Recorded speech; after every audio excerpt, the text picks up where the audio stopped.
Cette part d'ombre, on la déteste tellement. Oui, je parle de ta part d'ombre, celle que tu as en toi. Celle qui revient tard le soir, te hanter, tout comme une blessure qui reste ancrée en toi.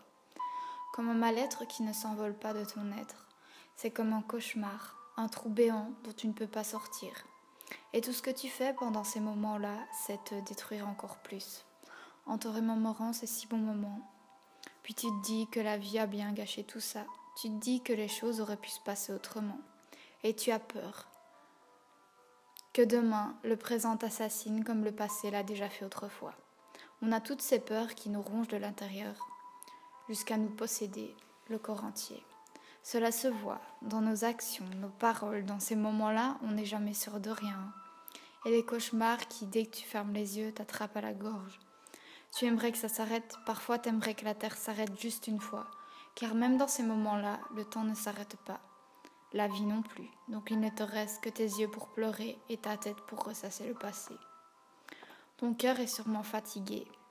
Tu es tellement épuisé à l'intérieur, mais l'extérieur est souriant, niais, comme si la vie n'avait jamais été un fardeau pour toi.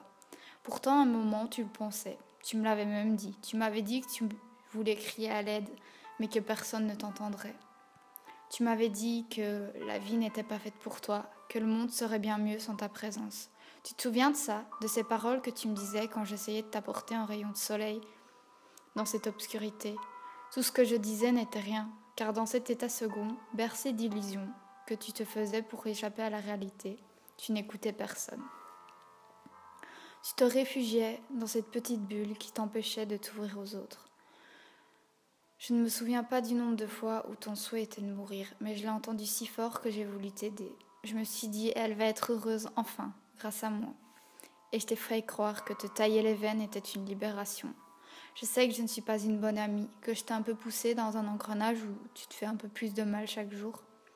Tu le faisais parfois légèrement, surtout au début, mais après, tu es allé de plus en plus fort. Et moi j'avais peur. Je pensais t'aider, car après t'être infligé ça, tu allais mieux. J'essayais que cette part en toi, de positivité, jaillisse une bonne fois, pour que tu comprennes. Mais je n'ai pas réussi. Tu as claqué la porte de la vie, pour finir aussi blanche qu'une colombe. Tu t'es envolée pour ne plus jamais exister, et ça me désole que tu n'aies pas compris que la vie était un cadeau. Mais j'étais comme une drogue, et comme toute droguée, tu ne savais pas t'en passer.